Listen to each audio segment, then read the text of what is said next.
Hi, it's Nicola and Nina again, back for the candid chats over coffee. I've got a glass of water though, so there you go. But health, I'm on a health kick. But anyway, Nina, how's your week been? Thank you so much. Hey, hey, snap. Great minds think alike. I'm on water as well with vitamin C, just Oh, because of the weather. Yeah, I've had a really good week. I am still carless, and that's obviously another. I don't know. It depends how you look at it, especially with what we're talking about, the confidence and the competence side of it, because it's like being planning ahead, strategic. Because I don't have a car at the moment. I will in the future, as my little one is going to the great place in the sky, if that's what happens to them. So I've actually bought a second-hand bike from Marketplace.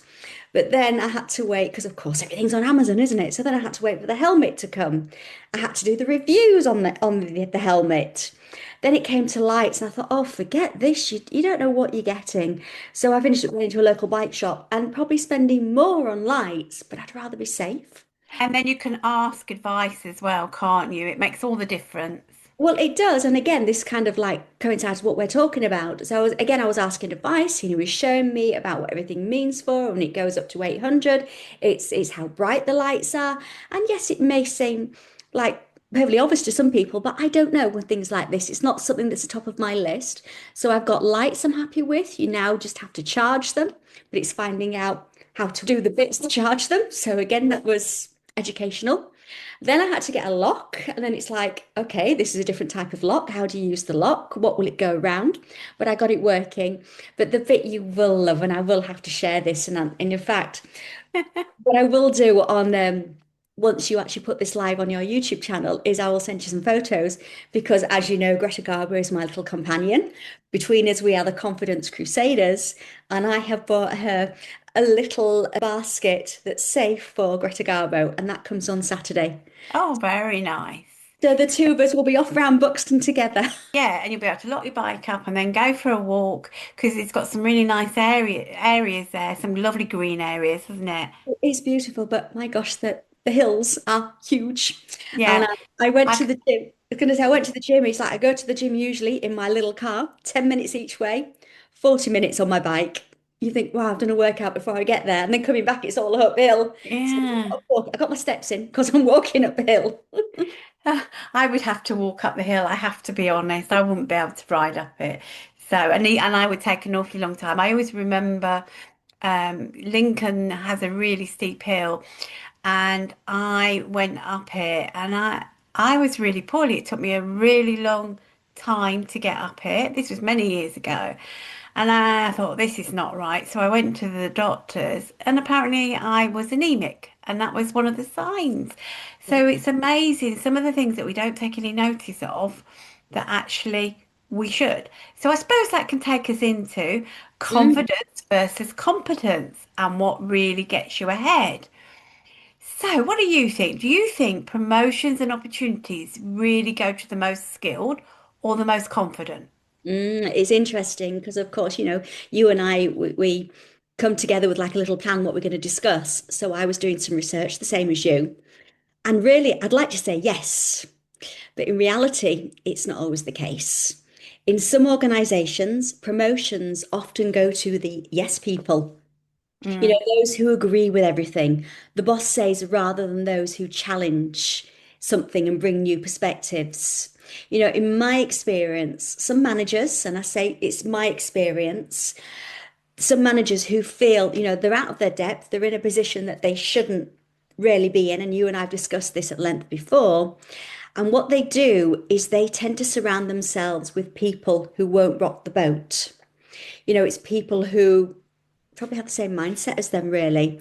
So it can create, like an echo chamber where confidence or compliance is rewarded more than genuine skill or leadership ability. Does that make sense? Yeah, and it is interesting because I remember going into an engineer's and doing their disc profiles. And when I did their disc profiles, they were all the same type. What you actually need for all round and a creative and a diverse environment is people from all the different spectrums of the disc profile, and it's Yeah, the same with anything, isn't it? You need to be challenged. So if somebody's challenging you and not saying yes, actually they should be getting you to think about why are they challenging me? Have they got a good viewpoint there? Do I need to explore it? exactly, exactly. Oh, yeah, no, I've seen it too many times. So have you. Yeah, absolutely, absolutely. The ones that used to get on were the ones who were the yes people. And I've never been a yes person. I've always been quite rebellious, I'll be quite honest about it. But if you could explain it to me properly and talk me through it and take me with you, then I would be different. And that's a key part of change to me is that you need to be really sharing and asking people what they think, what could be improved about what you're planning. People don't do that, but we're going slightly off kilter here, but I think it's Oh, all yeah. important. So, It is. No, you just reminded me of something when I was a team leader. And I was a good team lead because you and I both have the same shared views, really. We both found it being a privilege being a team leader, not like there's another word for it that Richard Branson says, and I can't think of it at the moment. But like you said, that was going off. And what I was saying is, what I was thinking was I remember my team meetings and I encouraged my team to speak up.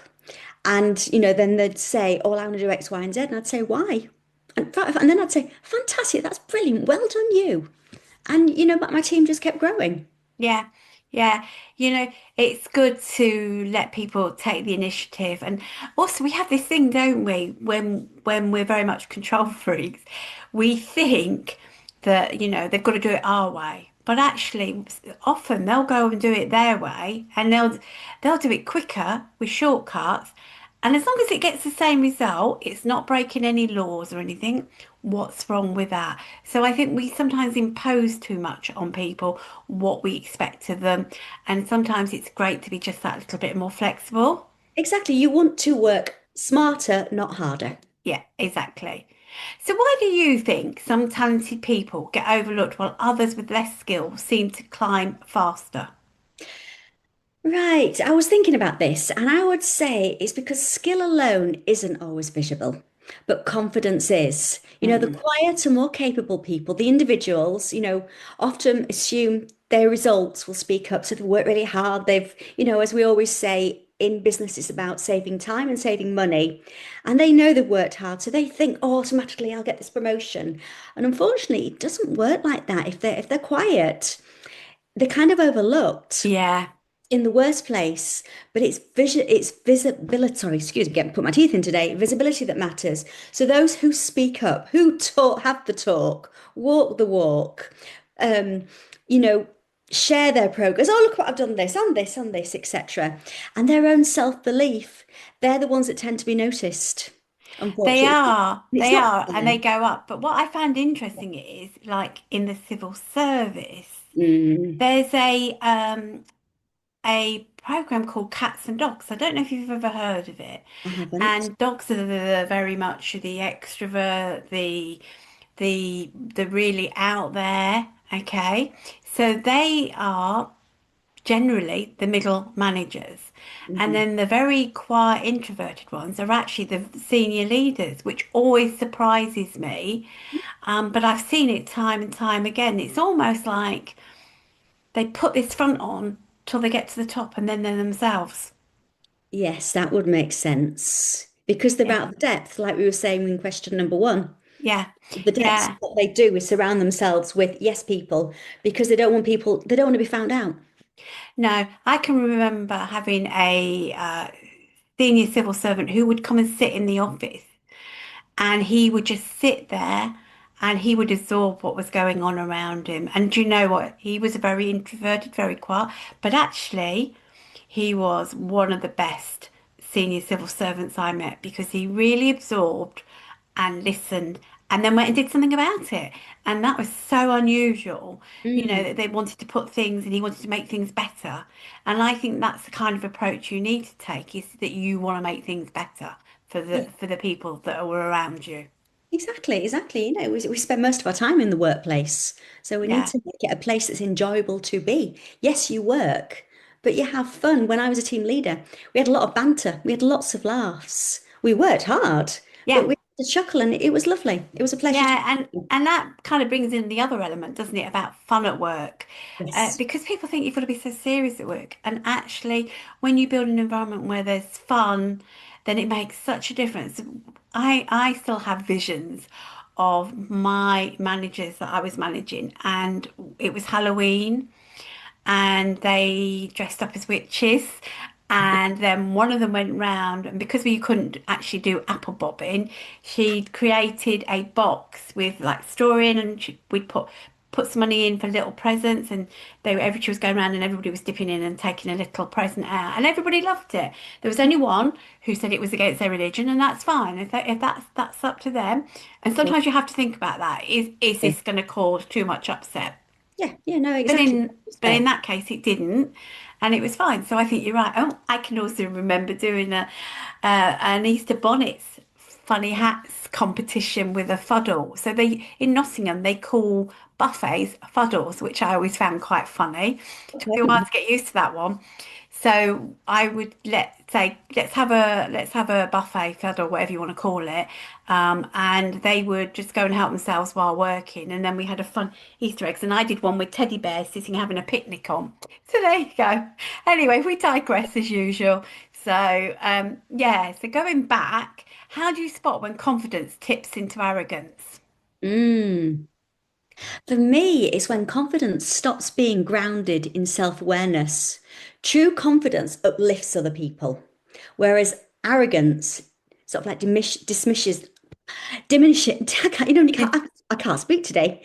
Diminish, you know what I'm trying to say? I can't say the way. Diminishes. Yes, yes, that's got for some reason my teeth today need to be. I'm usually like that. That's usually me. Yeah, then.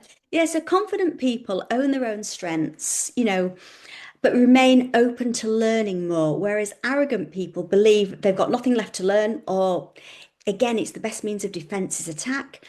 So it's kind of like, nope, don't need to know this, blah, blah, blah, when I think they're scared of actually learning more. Yeah. And the difference is, yeah, it's how you make other people feel. Absolutely, yeah, yeah. If you're arrogant and in your confidence, you'll come across as it's your way or no way, won't you, as You, well? you do. Yeah, and it's about collaboration every single time. So yeah. So from a manager's perspective, then, so what carries more weight when making decisions about progression, the confidence or, the skill sets, do you think? Right. So again, another interesting one. I would say it's both. Both confidence is what gets you noticed in the first place. Managers are human, we're all human, but they gravitate towards people who appear assured, proactive, and ready to take things on. Whereas competence keeps you there. But without the confidence, you won't get there in the first place or the Yeah. opportunity. Does that make sense? Yeah, yeah, no, no, no, I would agree. I think you really have to work at that confidence because otherwise it can hold you back, I think. It does, it does, it does. Yeah. Yeah, it does. Um, but I do think that sometimes with promotions, looking at promotions, people who appear more assured and more confident, as we say, are more likely to be noticed. And will they, when they get to the next level, have the skill sets that are really needed? And that's something you need to also factor in. You do, you do. And again,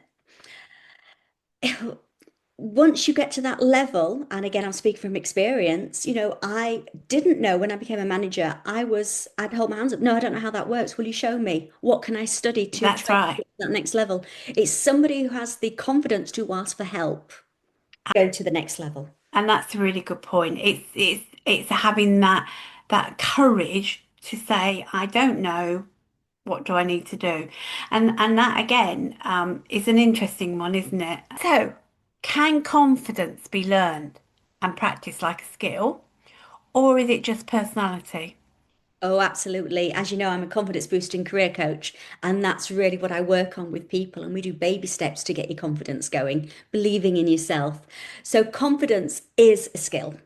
It can be learnt, it can be built, and it can be strengthened over time, just like muscles, into the gym.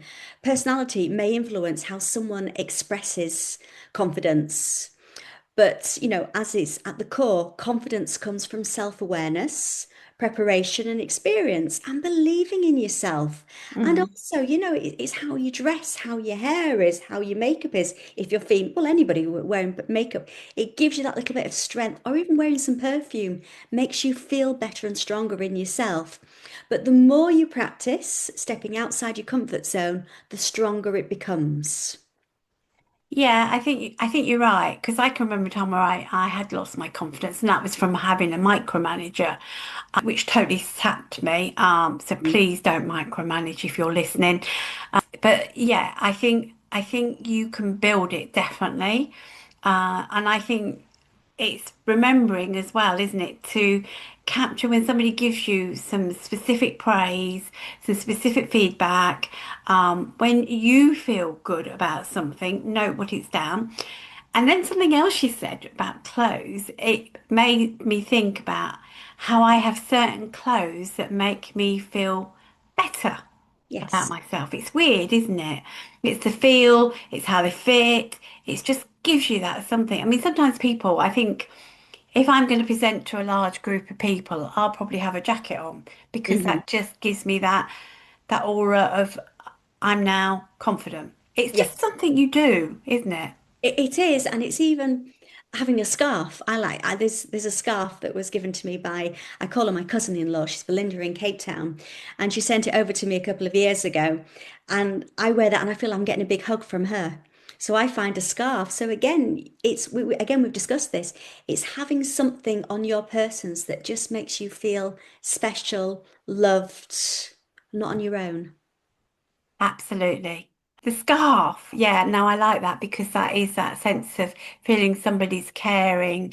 So, okay, so some useful angles from a leadership angle, useful insights. So, managers value both, but confidence gets you noticed first, as you've said. Confidence without competence is only a short-term win, and we mustn't forget that. So, you still need to have the skill sets to follow through on, I always think. Ways or learn. If you don't know them, learn them. Exactly. And competence needs a voice. And this takes me back to seeing people who have been overlooked in the workplace. And it always reminds me of the story I have around there was this one woman on the team, and she was absolutely brilliant. She was a bit like a mother hen and looked after everybody. And but she also knew all the technical side, and she was really good. But she had the people skills. And we lost the manager, and I said to her, "Would you like to have a temporary promotion to see how you get on with it before we advertise it?" And she said, "Oh, I don't think I can do it." And I said, "Look, just give it a go for me. Just see how you get on." And she said, "Well, are you really sure?" And I said, "Look, if you don't like it, you can just step back, but just have a go at it. Oh, it'll be difficult managing the people that I'm friends with." I said, "I actually think you won't find that difficult. I think you will find it over." Do you know she was one of the best managers we had? I can imagine. I can actually visualize her. I Yeah, really, because she cares about the people. She looked at it as a privilege, not a right. That's the word yeah. I was thinking of. So, which we should always remember that it is a privileged position to be in. So, yeah.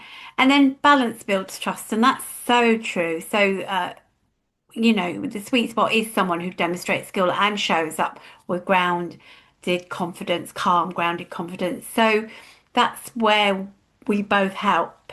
Do. I help the managers and leaders, and you help the people who are wanting to get on. So Exactly. get that perspective. Okay. Mhm. So have you got a story you want to share about confidence? I do. I've got my real story. So I once worked with a client. I'm just going to call her Sarah, who was brilliant at her job. She had the skills, the experience, and her results were constantly outperformed the rest of the team. But she kept being passed over for the promotion. When we dug into it, it wasn't that she lacked the ability, as we've been talking. It was because she didn't show it in meetings. She stayed quiet. she didn't share her wins. She's done saved the company X thousand of pounds. She just kept them to herself. She thought people would just see it, they'd know automatically. But it doesn't work like that. She never put herself forward for new projects because she thought her hard work would speak for itself. Meanwhile, a colleague who was far less capable, we've all been there, well, Yeah, seen, should we say, but far more vocal, was moving up quickly. Through our coaching sessions, and again, we started on building her confidence, she started practicing how to own her achievements, speaking up in meetings. And yes, she was that one that would be shaking, her heart would be going like, oh, so fast before she speaks up. So, what we did is we had that tip where you put like something in your hand, maybe a pebble or a little crystal or something, just to give her that confidence. And then she started to earn her own achievements, like I say, speaking up in meetings, volunteering her ideas forward, and getting comfortable saying, you know what, I led that project instead of we worked on that. And within 3 months, her confidence had completely done a 360, turned over, and also how other people saw her. And she was promoted a few months afterwards. And that's brilliant. that is the confidence. Oh, gosh, I can't speak today. That's confidence is the power of confidence, is what I meant to say. Sorry. Yeah, yeah. So that's really good, and that's exactly what people need help with, isn't it? Yeah, it is. It is. It is. It's just believing and just like you said to the other lady, give it a go. I see this in you. And some people, they don't see it in themselves because, the real world is hard and with social media and we've got to look like this and look like that. We forget, we don't see the good qualities that we have. Not at all. And we always think other people are better than us. And We do. really, this is why, as managers, we also have a responsibility to point out the strengths of our people and to feed back when they've done good things. And I've Oh, yeah. had numerous managers who have thought that they didn't need to feed back anything. And when you got to the end of the year, that was fine, that they just a fleeting thing. Yes, that was a good year. But we're really not about sharing the wins as you went along of how they'd seen you perform. And yet we all need that uplift, don't we? We do, we do. And I made a point. I remember, again, I'm just thinking back to when I was a manager. At the end of every day, I would say thank you, everybody, or and thank people individually for what they've done as we said goodbye. And if I'd noticed they've done something, that was really good conversation. You really dealt with that person, Yeah. that service user, really well. And I would bring that, I'd make notes and I'd bring it up in their appraisals and one-to-ones. And as you said, work on their strengths, but I worked on their weaknesses as well. And it was never in a negative way. It was to help them learn and improve going forward. Yeah, well, I see that's why I like when you have a conversation, what's gone well in the last few weeks. So they Hmm. pull out their strengths. And then as they're talking to you, what you'll often find is they'll actually say, but oh, this didn't go so well. But I've worked out what it was. And you can see that they're actually reflecting and Hmm. learning as they go along. And I think when you can see that, that really gives you a positive feel Yes, it does. because, yeah, absolutely. So, yeah, so that's a great story. Thank you, Nina. Thank you. So I've seen too many competent people stuck because they waited to be noticed, and that that really upsets me. Confidence is what brings competence to the table, It does. and confidence without substance, the skills, collapse quickly. But competence without confidence often never gets a chance. So great, couple of lines there to think. Now I'll put them up so you can all see them.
Okay, now, Nina, do we want to do this role play?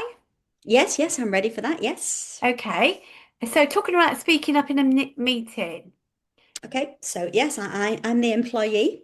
Right, I've done the analyst. Gosh, I can't speak today. I'm so sorry. And I'd like to share a recommendation. Great.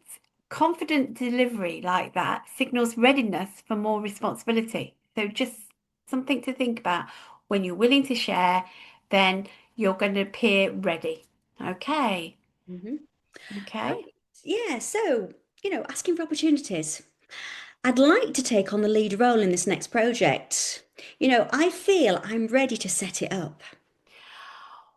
Wow, that's brilliant. So when someone asks clearly like that, you'll know they'll back themselves and then they earn your trust. Okay. So that's another good one. All right. What about balancing humility and confidence? That can be a difficult one. This is me. This is exactly how I was when I was transitioned into a team leader. I don't have the answers yet, but I'm confident I can learn quickly and I can deliver. And what I don't know is I'll go and ask somebody else and I'll find out. Brilliant. And that's what you want. So that blend of honesty and confidence is what managers look for. Competence plus the belief in themselves. Okay. Okay. So now in all of this can come imposter syndrome. I think where I really see imposter syndrome is leaders who, go up the grades and then quite often they suddenly start to doubt themselves very much. Now, there are people out there who'll say there's no such thing as imposter syndrome. It's just that people sometimes have this lack of belief in themselves. But I think if it's an aim and you're finding you're like it all the time, then you've got clearly an issue that needs resolving. Hmm. And so doing that work around your confidence will make the difference. Yes, yes, I Yeah. agree. And so what you've also got to think about is that, your managers haven't got the time to spot the hidden gems in their team or, that I would hope that they're looking, but they won't always have all the time to spot. So this is where you really need to do some work around the imposter syndrome. Okay. You do, you do. So Yeah. then you've got the self-awareness model, the Johari window. So confidence is about what's visible to others. Competence that stays hidden is in the hidden quadrant. From your angle, expanding the open window by sharing strengths builds both trust and visibility. Absolutely. And what I'd also add there is it also helps the team, helps the manager, because then oh, so and so is good at that. So what I'll do is I'll get them to work with this person who's struggling a little bit so Mm. that they can help them grow. Yes. And from a manager's point of view, having tapped into those strengths can make all the difference. So yeah. So what else would you suggest to think about? Yeah, I would say the confidence competence loop. So action builds competence, which builds confidence. God, it's a real tongue twister to take on, which drives more action. From your angle, managers can accelerate this loop by giving stretch opportunities with support. Yeah, and that's a really good one, isn't it? Because so think about giving somebody something new to try, I would say as a manager. Or if you can see they've got growth potential and they're not sure where they want to go in their career, why Mhm. not send them to, if you've got departments in your business, other departments to shadow and Exactly. see what's going on. And Yes. also, what I think a lot of businesses fail at, and this is my operational head speaking now, is they compartmentalize the job roles, right? Mhm. So I remember going to a housing association and all the reception staff had gone off sick. Okay, so the Okay. manager was sitting there because she didn't have anybody. Yeah. And my recommendation was that they took some of the people sitting in the background in the back office and upskilled them to do the receptionist duty. So you flipped people so that you Yes. always had cover. Exactly, exactly. And also prevents boredom. If you're trying something new, you're learning new skills going forward, Absolutely. and it's the good of the business. Absolutely. So yeah. Okay, so then we've got the disc styles. Now this is an interesting one because the D and the I styles will come across as more confident, and I'm sure, and yeah, that does happen. And then the S and the C styles may undersell themselves, and I see this time and time again. My daughter is a C style, and she tends to undersell herself. And when she gets rewarded and recognised, she's up for an award this week. She's absolutely staggered because she just doesn't see it in herself. Um, Whereas I'm quite an extrovert, so I will go out there and I will share. But it's something I've had to work at over the years. And I'm an I star, so there you go. And so good leaders learn to spot the quiet competence so it isn't overlooked. And I think that's really important. Like I did with that manager, is to start recognizing where you can see potential. Yeah. Because if you don't, eventually they're going to walk. They are. They are. People don't stay in one job for like the next 50 years anymore. No. And as we are talking about money, if they're not going to get recognized, promotion, or the salary they feel they're earned, they're going to go elsewhere. Yeah, exactly. Okay, so Nina, what about emotional intelligence? What do we think about emotional intelligence around this? So confidence without self-awareness slips into arrogance.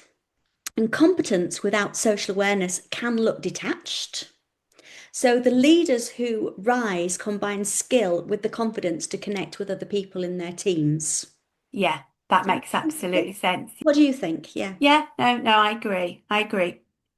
I think that self-awareness, as you've mentioned earlier, is really important. I think those that don't take time to be self-aware and reflect tend to come across sometimes either too sort of restrained or Hmm. too over the top. So you really Yes. need to understand your impact on others. You do. You do. You do. Yeah. Yes.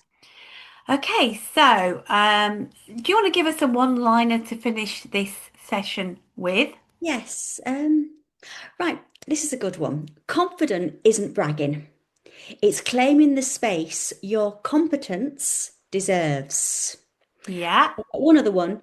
You can be brilliant at your job, but if no one knows it, opportunities will pass you by. absolutely. And confidence opens the door, competence keeps you in the room. Absolutely. So on that note, that's us for today. Thank you for listening. Take care. Thank you so Bye. much. Thank you. Bye bye.